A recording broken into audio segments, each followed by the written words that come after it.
पाकिस्तान के पंजाब प्रांत का जिला चकवाल, इसी जिले में पड़ता है एक छोटा सा गांव गाह। भारत के पूर्व प्रधानमंत्री मनमोहन सिंह का जन्म साल 1932 में इसी गांव में हुआ था।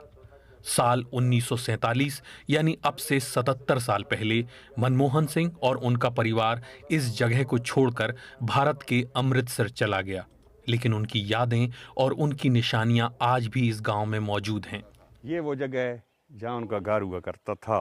यहाँ इस मिट्टी में वो पैदा हुए, इसी जगह, इसी घर में, और यहाँ से वो इंडिया चले गए माइग्रेट करके। मनमोहन सिंह की प्राथमिक शिक्षा भी यहीं के एक सरकारी स्कूल में हुई थी। इस स्कूल के प्रबंधकों ने इतने सालों बाद भी उनकी मार्कशीट्स संभाल कर रखी हुई हैं। इस स्कूल में वो 4 जमात तक पढ़े हैं सिर्फ, क्योंकि उस वक्त ये स्कूल था ही 4 जमात तक, तो उन्होंने 4 क्लासेस यहाँ से पास की हैं। उनका ये उन तीनों क्लासेस का यहाँ पे 4 क्लासेस का मेरे पास रिजल्ट मौजूद है। ये उनका जमात अव्वल का रिजल्ट है मनमोहन सिंह साहब का। ये उनका रिकॉर्ड अब भी हमारे पास महफूज है। इंशाअल्लाह ताला जब तक मैं हूँ ये मेरे पास अमानत है। जब मैं चला जाऊंगा इस स्कूल से नया बंदा आएगा तो ये अमानत मैं उसके हवाले करके जाऊंगा। ऐसा नहीं है कि केवल गाह के लोगों के जहन में मनमोहन सिंह की यादें जिंदा हैं। मनमोहन सिंह खुद भी अपने जन्मस्थल को नहीं भूले थे। जब तक वो रहे, गाह भी उनकी यादों में बना रहा। इंडिया के वज़ीर आज़म बन के भी हमारे गाँव को याद रखा, और ख़ासकर मस्जिद को भी।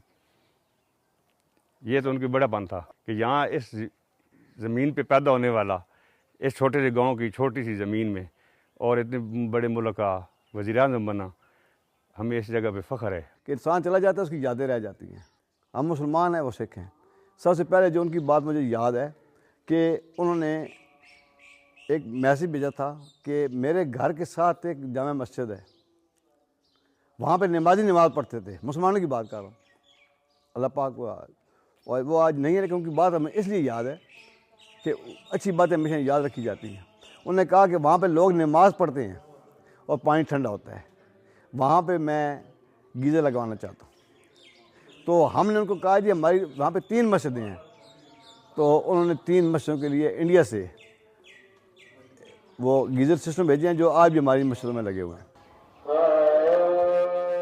भारत में साल 2004 के लोकसभा चुनाव के बाद जब मनमोहन सिंह ने प्रधानमंत्री पद की शपथ ली थी, तो पाकिस्तान के इस छोटे से गांव की भी किस्मत बदल गई थी। यहां विकास के कई काम हुए, जिसका श्रेय यहां के लोग मनमोहन सिंह को ही देते हैं। तो उनकी वजह से हमारे गांव में जो काम भी काफ़ी हुए हैं।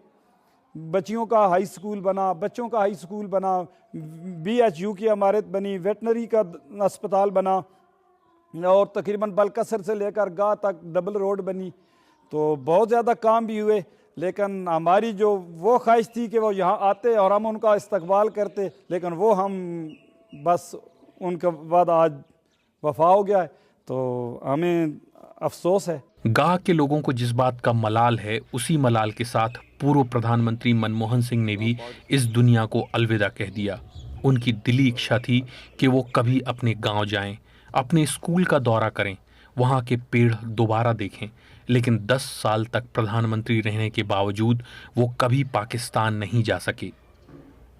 तमाम लोगों की ख्वाहिश है कि कहते हैं कि यार हम लोग अगर आसानी हो तो वहाँ जाएं और उनकी आखिरी रसूमात में शिरकत करें, लेकिन हम लोगों ने उनको बताया कि ये पॉसिबल नहीं है, हमारे दोनों मुल्क के हालात ऐसे नहीं हैं, तो बस यहाँ ही बैठ के दुआ कर सकते हैं। BBC संवाददाता नैयर अब्बास की रिपोर्ट।